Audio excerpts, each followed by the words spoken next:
नमस्कार, live India में आपका स्वागत है। मैं सम्राट। देखिए, रांची स्थित बीजेपी कार्यालय में बीजेपी ने हार की समीक्षा की है और बैठक की है। नेताओं ने कहा कि हार टाइगर जयराम महतो के चलते नहीं बल्कि मैया सम्मान योजना के कारण हार मिली है। और ये भी बता दें कि कई नेताओं ने ये भी कहा है कि ये हार टाइगर जयराम महतो के चलते हुई है और इसी को लेकर समीक्षा की गई। कई तमाम मुद्दों को भी, कई तमाम बातों को लेकर चर्चा की गई कि आखिर बीजेपी ने कहाँ चूक की है। इसको लेकर गंभीर मंथन किया गया। बीजेपी महामंत्री बीएल संतोष की अध्यक्षता में बैठक हुई। पार्टी के हमारा शीर्ष नेतृत्व जो हमारी कमियां हैं उन कमियों को मिल करके और हमारा मार्गदर्शन करेगा, यही इसका मूल उद्देश्य है। जहाँ तक देवघर विधानसभा की बात है, अपने देवतुल्य जनता और कार्यकर्ताओं का बहुत ज़्यादा आशीर्वाद मिला मुझे। अगले बार 95,000 वोट से हम लाए थे और हमारी जीत हुई थी। इस बार हमने 1,16,500 वोट प्राप्त किया। खेद है कि बाबा वैद्यनाथ की नगरी है जहां कमल नहीं खिला। कौन सा फैक्टर नारायण दास जी के खिलाफ गया? वोट तो आपका बढ़ा तो आपके विरोधी जो आपके प्रतिद्वंदी थे उनका भी बढ़ा और वो जीत गए, लेकिन नारायण दास के खिलाफ कौन सा फैक्टर गणित रहा? ये अंतिम दिन तक कोई पता नहीं चला कि ऐसा भी हो सकता है। मैं जहाँ जाता था, जिनसे मिलता था, लोग कहता था कि नहीं, भाजपा जीतेगी और देवघर निश्चित रूप से भारतीय जनता पार्टी की जीत होगी। लेकिन ऐसा रिजल्ट आना निश्चित रूप से हमें भी मर्माहत कर दिया है। कहीं हमारी चूक हुई होगी। हम अपने ऊपर ये श्रेय लेते हैं कि 10 साल का विधायकी जीवन जिसमें मैंने राजनीति नहीं किया, सेवा करने का काम किया, कोई एक आदमी नहीं कर सकता है कि हमसे जिस प्रकार की उम्मीद किया हम उससे निरुत्तर रहे, हम उसके साथ रहे। लेकिन तो गणित चुनाव में तो हार जीत होती रहती है, लेकिन मुझे इस प्रकार का रिजल्ट का भरोसा नहीं था, क्योंकि आप लोगों को भी पता था, जितना भी क्षेत्रीय चैनल हो चाहे राष्ट्रीय चैनल हो, सब कोई कहता था कि देवघर जीता हुआ सीट है, देवघर में कोई कठिनाई नहीं है। और लोगों का भी ऐसा कहना था। कहीं न कहीं हमें से चूक हुई होगी। पार्टी ने तीसरी बार मुझको प्रत्याशी बनाया, पार्टी ने दूसरी बार के विधायक को जिलाध्यक्ष बनाया, संगठन भी बहुत धारदार रहा, लेकिन कहीं न कहीं हमें तो अपनों ने लूटा, गैरों में दम कहाँ था। अपनों ने लूटा है। वो अपने कौन हम अपने थे।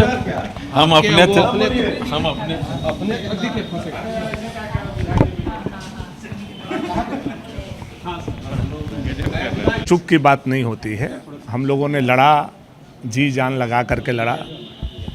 थोड़े वोट से शिकस्त जरूर हुए हैं हम लोग, लेकिन हम लोग चुनाव हारे हैं, हौसला नहीं हारे हैं। और आने वाला समय में फिर लड़ेंगे। विपक्ष में बैठने का, रहने का, लड़ने का अवसर और अनुभव दोनों हम लोगों को मिला है। उसका फ़ायदा झारखंड को पहुंचाने का काम करेंगे। आज से तो आप लोग देख ही रहे हैं कि सरकार ने बोला क्या, किया क्या, कर क्या रहा है। मैया योजना से शुरू हुआ है। पहले कोई पाबंदी नहीं थी, अब पाबंदी के साथ मैया योजना। 3200 रुपये क्विंटल धान खरीदेंगे, 2400 रुपये क्विंटल पर आ गए हैं। तो सरकार अपने घोषणा से स्वतः पीछे हटती जा रही है। और आने वाला समय में झारखंड की जनता इनके घोषणा और इनके काम जब तुलना करेगी, तब सरकार को पनिश करने का अगले बार काम करेगी। चूक क्या लग रही है? नहीं, देखिए, बहुत सारा कारण होता है। कोई एक कारण जीत और हार का नहीं होता है, बहुत सारा कारण है। आज उसका समीक्षा होगा तो बहुत सारी बातें आएंगी। देखिए, चूक की समीक्षा करने आज हम लोग यहाँ उपस्थित हुए हैं। सरकार ने अपना 5 साल का कार्यकाल किस प्रकार से चलाया ये सबको पता है। और आज सरकार इस मुकाम में खड़ी है कि आज सरकार के पास बजट नहीं है, पैसे नहीं है। तो झूठी वादे करके जो सरकार आई, आज झूठा वादा को पूरा करने का समय आ गया है। मुझे ऐसा लगता है कि तमाम ऐसी चीज़ें थी जो हमारी हार की तरफ अंकित कर रही है। इसी को लेकर समीक्षात्मक बैठक है। हम लोग चुनाव भले ही आ रहे हैं, लेकिन हम लोग पुनः मैदान में आएंगे और जोरदार तरीके से आएंगे और पूर्ण बहुमत के साथ आएंगे। ये संकल्प लेके आज हम लोग यहाँ सब जाएंगे। सांगठनिक तौर पे कितना? देखिए, ये तो अभी चर्चा का विषय है। अभी तो चर्चा होगी इसमें, संगठन के तौर पर कहाँ चूक हुई, क्या हुई। मजबूती के साथ हम लोगों ने लड़ा मेरा तो ये मानना है। और मजबूती के साथ जब आदमी लड़ता है तो उसकी समीक्षा भी अच्छे से होती है कि आखिर कहाँ फिर चूक हो गई। इन तमाम चीज़ों की जो समीक्षा करने के लिए आज हम लोग बैठक यहाँ पे बुलाए हैं और इस बैठक पे ही निष्कर्ष निकलेगा कि आखिर दिक्कत कहाँ, गलती कहाँ हो गई, और फिर ये बैठक का जो निष्कर्ष निकलेगा तो फिर दिल्ली इसका रिपोर्ट भी जाएगा। देखिए, मुझे लगता है कि झारखंड के नौजवानों के साथ अन्याय हुआ, चाहे नौकरी के नाम पर, बेरोजगारी भत्ता देने के नाम पर, परीक्षा लेने के नाम पर। जो पेपर लीक का मामला था, हम लोगों ने इस विषय को गंभीरता से लिया था और हमारी सरकार अब नहीं बनी, नई सरकार को सोचना है कि झारखंड के नौजवानों के साथ कैसे न्याय हो। सरकार हमारी नहीं बनी है, सही है, लेकिन सड़क पर उतरकर संघर्ष करने से हमें कोई रोक नहीं सकता है।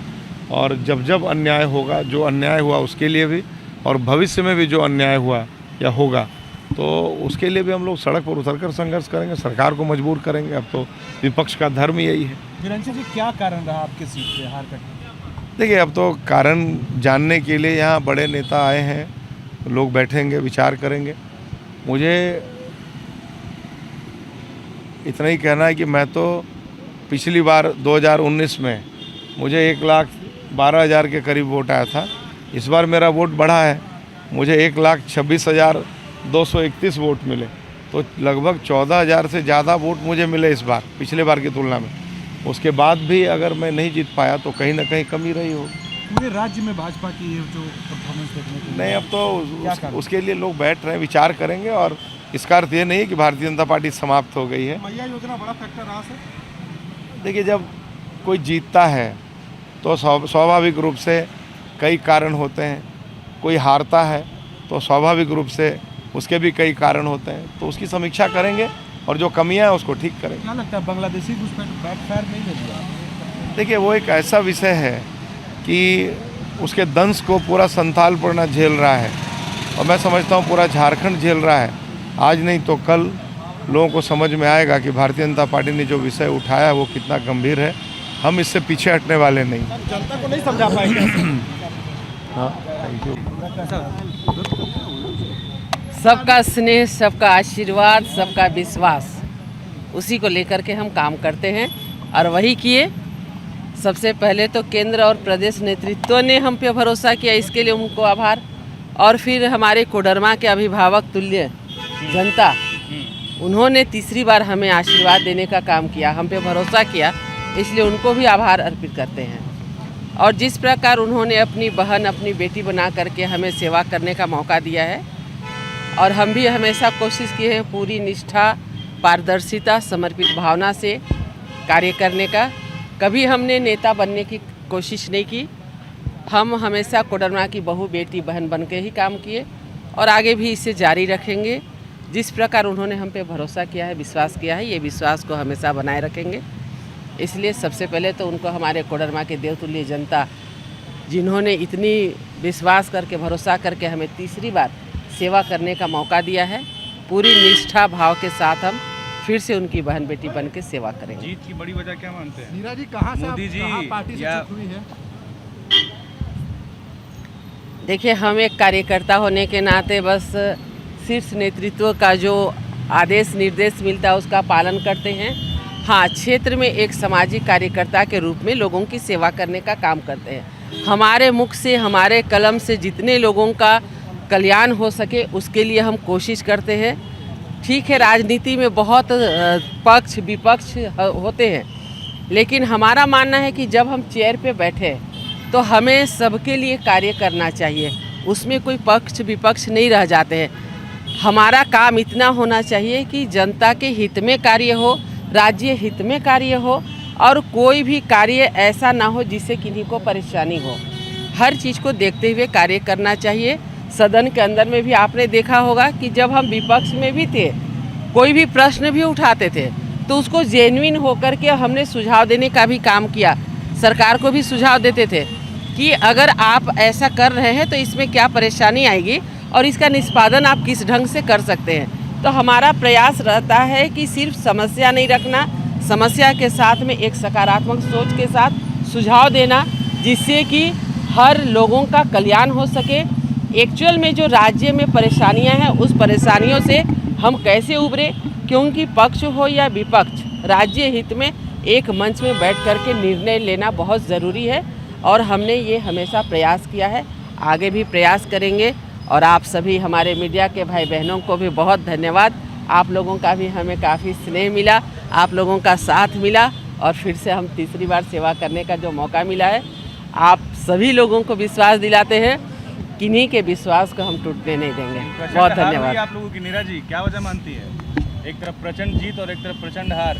देखिए, लोकतंत्र है और लोकतंत्र में जो भी जनादेश मिलता है उसे हमें स्वीकार करना चाहिए और कहीं ना कहीं हम सबसे कहीं कुछ चूक हुई है, तभी तो हम लोगों ने आज विपक्ष में ही फिर से जनता ने हमें बिठाने का काम किया है। तो इसे सबक लेना है और फिर से कैसे हम जनता के प्रति विश्वास दिला सके, उनको विश्वास में ले सके, ये हमारे लिए बड़ी चुनौती है। पार्टी को बताएंगे आपकी क्या चूक हुई, क्या गलती हुई, सलाह देंगे उन्हें? हम एक छोटे कार्यकर्ता हैं, पार्टी को पता है। छोटा ही कार्यकर्ता चुनाव जिताता है मैडम और हराता भी है।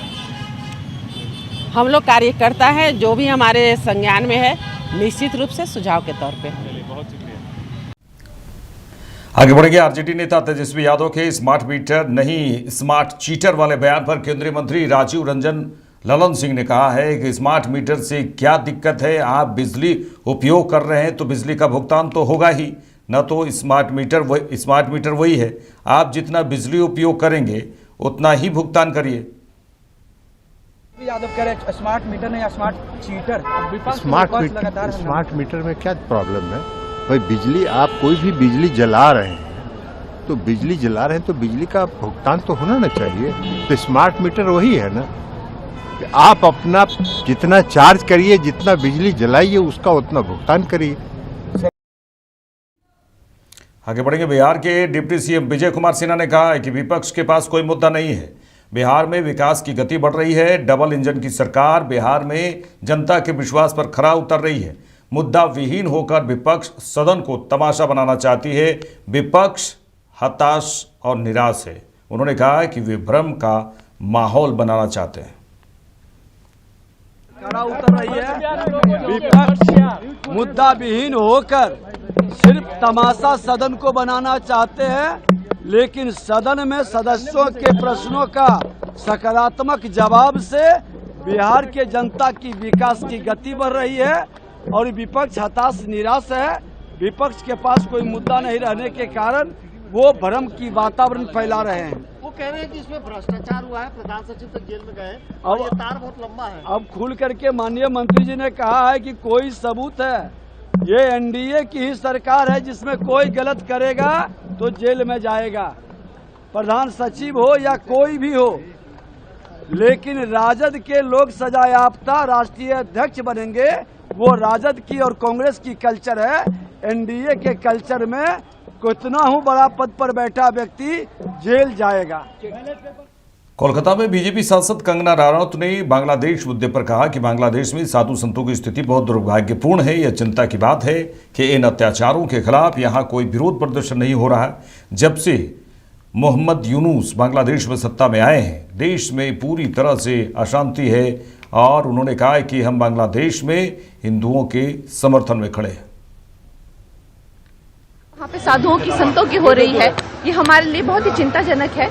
लेकिन सबसे बड़ी बात ये है कि यहाँ पर इसको लेके कोई आंदोलन नहीं हो रहे, कोई ऑल आइज ऑन बांग्लादेश करके कोई सोशल मीडिया पे मूवमेंट नहीं हो रही है। तो ये भी चीजें जो है चिंताजनक है। मैडम, जो प्राइम मिनिस्टर है वही बांग्लादेश का, उनको पीस के लिए, शांति के लिए नोबेल प्राइज मिला जी। और देखिए वो जब से आए हैं सत्ता में वो कितनी अशांति फैलाए हुए हैं।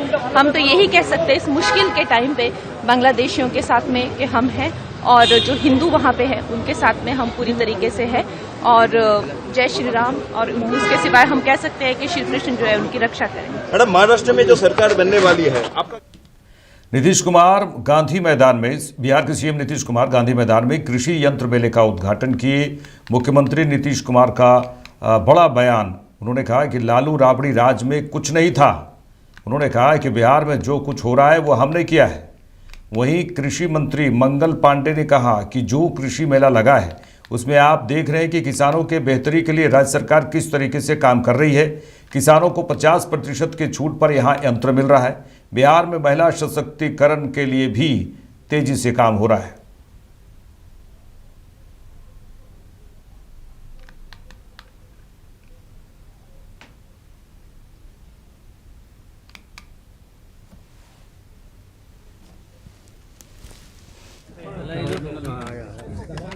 सर बाहर जाना सर थोड़ा सर, आप लोगों ने एग्रो बिहार कार्यक्रम में घूमकर देखा है कैसा कृषि यंत्र भी है, मुख्यमंत्री ने भी अभी तारीफ की है इस कार्यक्रम की।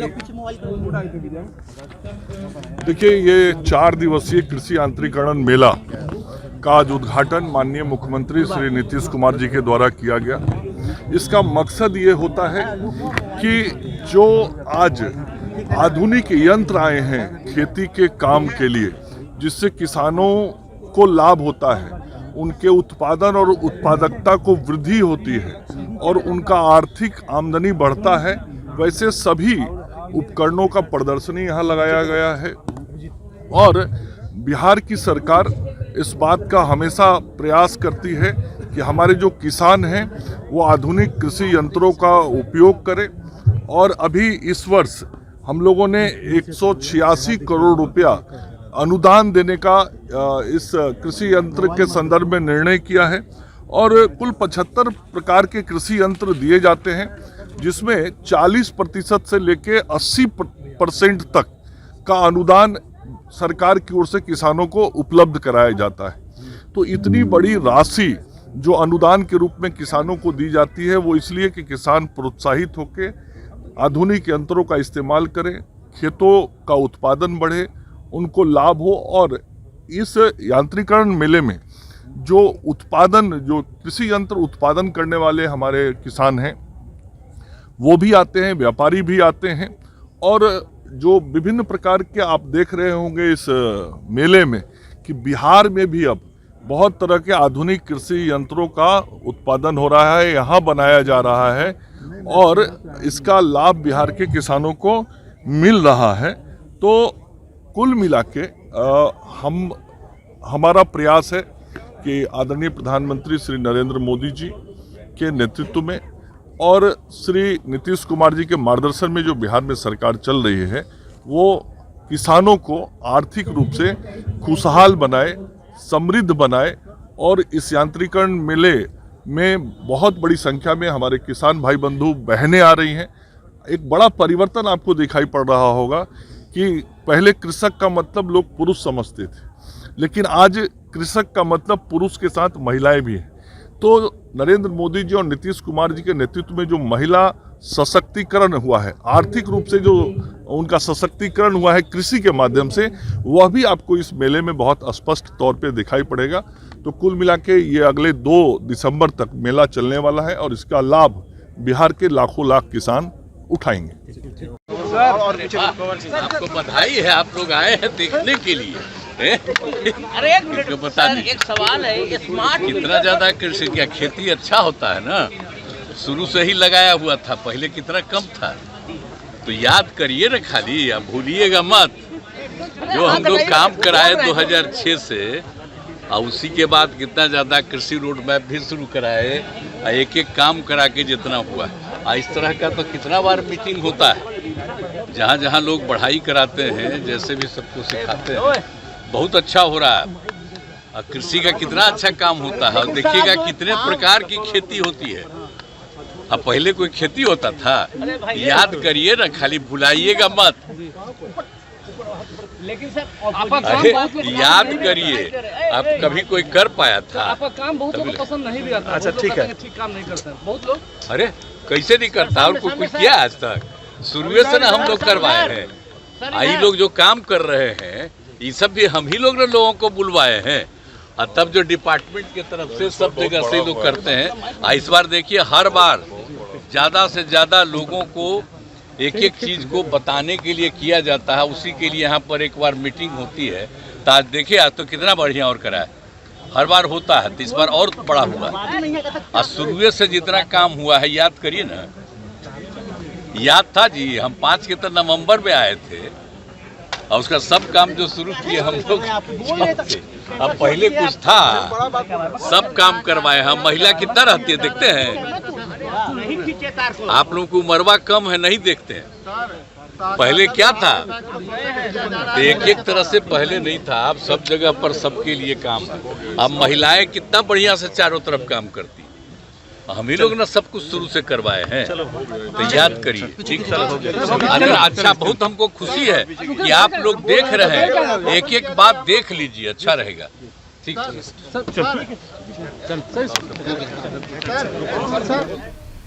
गोपालगंज जिले में तेजी से किडनी रोग के मरीज बढ़ रहे हैं। गोपालगंज सदर अस्पताल में बनाए गए किडनी डायलिसिस सेंटर पर प्रतिदिन तकरीबन 30 से 40 लोगों का किडनी डायलिसिस किया जा रहा है, जबकि पिछले साल प्रत्येक सप्ताह 30 से 40 लोगों का डायलिसिस किया जाता था।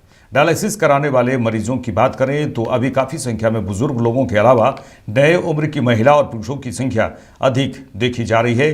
पिछले साल की अपेक्षा इस साल किडनी मरीजों की संख्या ज़्यादा होना एक चिंता का विषय है। इस पूरे मामले पर गोपालगंज डायलिसिस सेंटर के चिकित्सक डॉक्टर रवि कुमार सिंह ने कई बातें बताई। डॉक्टर रवि कुमार सिंह, गोपालगंज सदर अस्पताल के किडनी डायलिसिस सेंटर से मैं बोल रहा हूँ। मेरा बोलने का मुख्य कारण ये है कि पिछले साल के मुकाबले इस साल किडनी मरीजों की संख्या बहुत तेज़ी से बढ़ी है और हर साल पर साल ये बढ़ती जा रही है।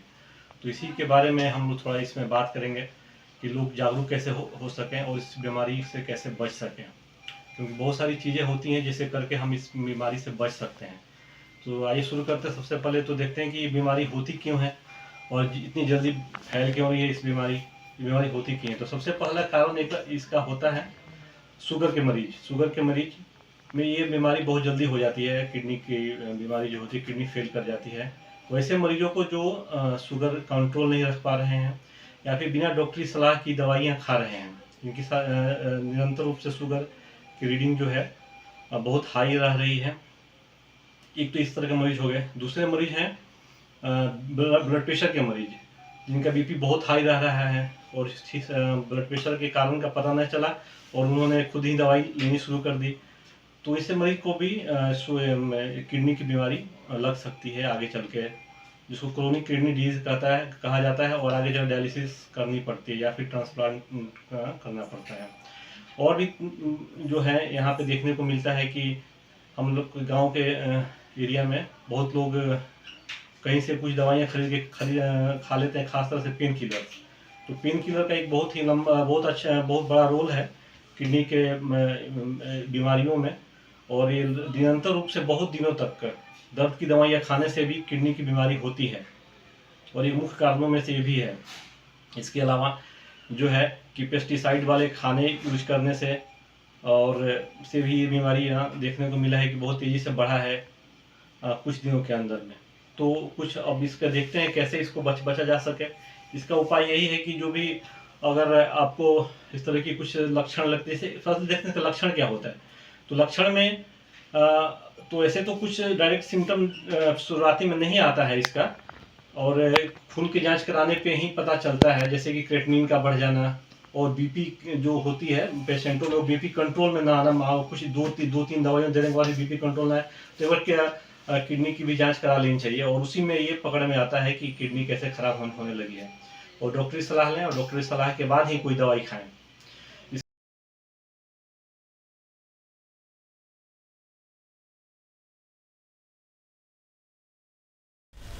पाकिस्तान में चैंपियंस ट्रॉफी और टीम इंडिया के दौरे पर सस्पेंस पर बीसीसीआई उपाध्यक्ष राजू शुक्ला ने कहा, पाकिस्तान बोर्ड के साथ चर्चा जारी है, आईसीसी अपना प्रयास कर रही है। उन्होंने कहा कि हमारी स्थिति बिल्कुल स्पष्ट है कि सरकार जो भी हमसे कहेगी हम वही करेंगे।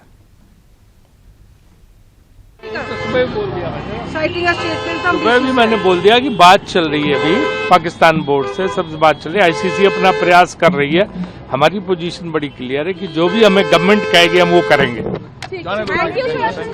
तमिलनाडु में भारी बारिश हो रही है और भारी बारिश के बीच दक्षिण चेन्नई के कुछ हिस्सों में जलभराव भी देखा गया।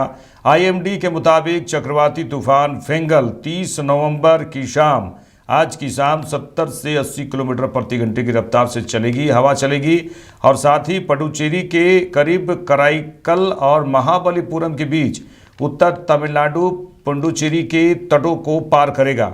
चेन्नई में चक्रवात फेंगल के प्रभाव से भारी बारिश के कारण जलभराव देखने को मिल रहा है। तस्वीरें आप देख रहे हैं जहां ये soling Nallur old Mahabalipuram road की ये तस्वीर आप देख रहे हैं जहां सड़क पर पानी ही पानी नजर आ रहा है। आईएमडी वैज्ञानिक सोमा सेन राय ने कहा कि दक्षिण भारत में एक चक्रवात बना हुआ है। ट्रॉपिकल चक्रवात के कारण भारी बारिश की संभावना है।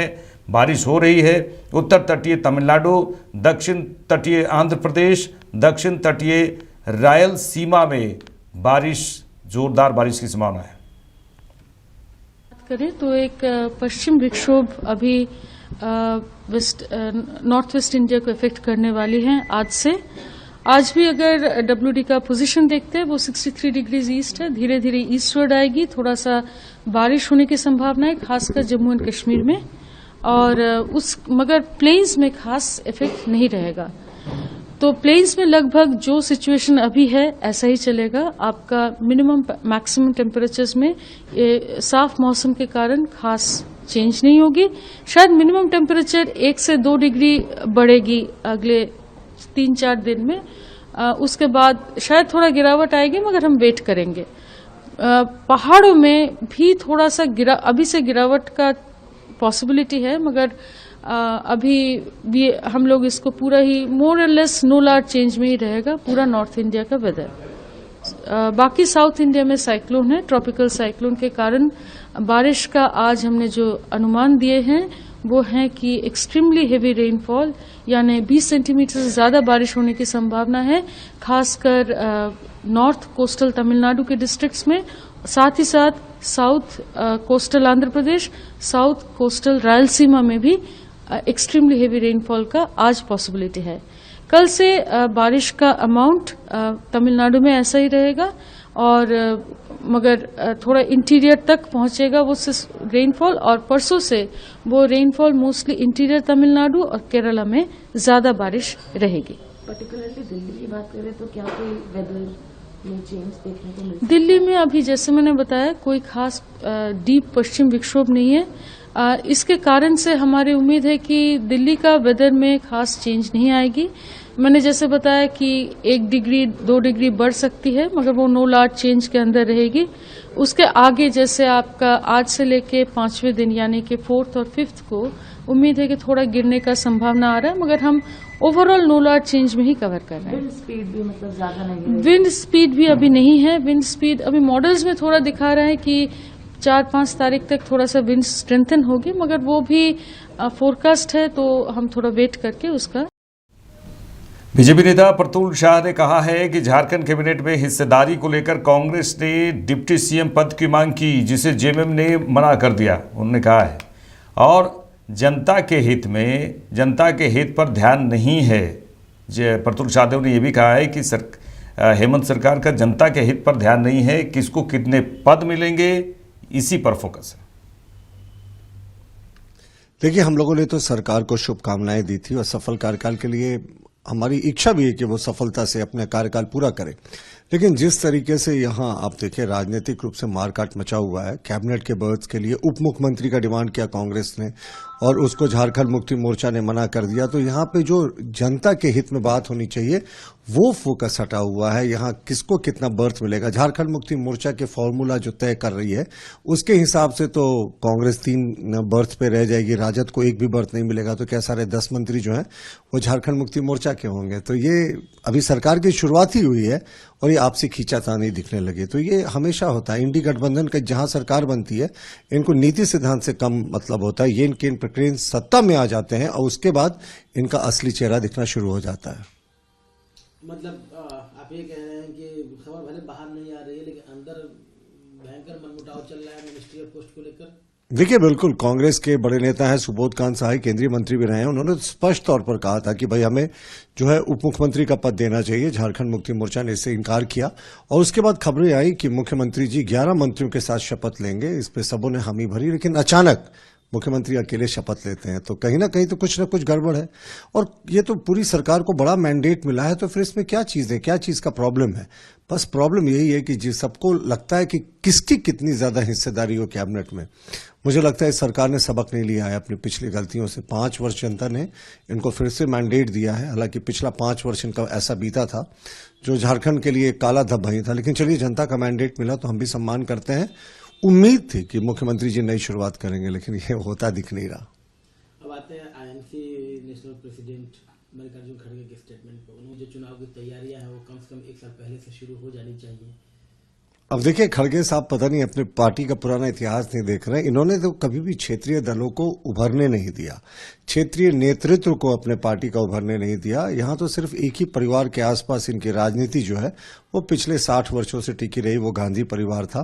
कोई भी क्षेत्रीय नेता जो थोड़ा बहुत भी बढ़ना चाहता था तो उसका क्या हश्र आप देखें। जो माधवराव सिंधिया की बात करें, जितेंद्र सिंह की बात करें, सचिन पायलट ने भी लगभग पार्टी छोड़ी दी थी। तो इनके जितने बड़े नेता थे क्षेत्रीय स्तर पर जिनका पकड़ था, सबको इन्होंने कट टू साइज करके रखा। तो मल्लिकार्जुन खड़गे साहब हर एक हार के बाद कांग्रेस के आला नेता लगता है उसी लूप में वही रिकॉर्डेड मैसेजेस जो है वो फिर से बोलते हैं कि भाई इंट्रोस्पेक्शन करना चाहिए, पार्टी में आंतरिक डिसिप्लिन होना चाहिए। पर ये कब तक? 3 बार ये केंद्र में हार चुके हैं। अगर आप पूरे देश का नक्शा देखें तो बमुश्किल 2-3 राज्यों में ये बच गए हैं, एक आध राज्य में सहयोगी के साथ बचे, लेकिन फिर भी कांग्रेस ने सबक नहीं लिया। हम भी चाहते हैं, सबसे पुराना दल है, एक सशक्त विपक्ष की भूमिका में सब जगह रहे, लेकिन अगर यही सशक्त नहीं होना चाहते तो हम इनको हाथ पकड़ के तो आगे नहीं बढ़ा सकते। एक बंगाल और झारखंड के बीच में थोड़ी सी तनातनी दिखाई दे रही है। बंगाल सरकार ने झारखंड में आलू की सप्लाई रोक दी है, इसको किस तरह से देखते हैं? देखिए, ममता बनर्जी जी आई, शपथ में शरीक हुई और जाते जाते झारखंड को रिटर्न गिफ्ट दे दिया। उन्होंने जो आलू लदे ट्रक थे जो वेस्ट बंगाल से झारखंड इंटर कर रहे थे, सब पर रोक लगा दी और उससे झारखंड की कीमतों में, आलू की कीमतों में जबरदस्त उछाल आया है। जनता त्राहिमाम कर रही है महंगाई से। तो मुख्यमंत्री जी ने अभी तक इस पर कोई पहल नहीं की है। सिर्फ 2-3 दिनों के अंदर में आलू की कीमतों में 5 से 6 रुपए प्रति किलो का उछाल आया है। तो मुख्यमंत्री जी के शपथ में आने के तुरंत बाद ममता बनर्जी जी का ये रिटर्न गिफ्ट समझ से परे है। हमें लगता है कि मुख्यमंत्री जी को सीएम टू सीएम इस मुद्दे को उठाना चाहिए, क्योंकि ये आम लोगों से जुड़ा मुद्दा है और इससे जनता परेशान हो रही है। मेरे साथ इस बुलेटिन में इतना ही। देश दुनिया की तमाम खबरों के लिए देखते रहिए लाइव इंडिया। नमस्कार।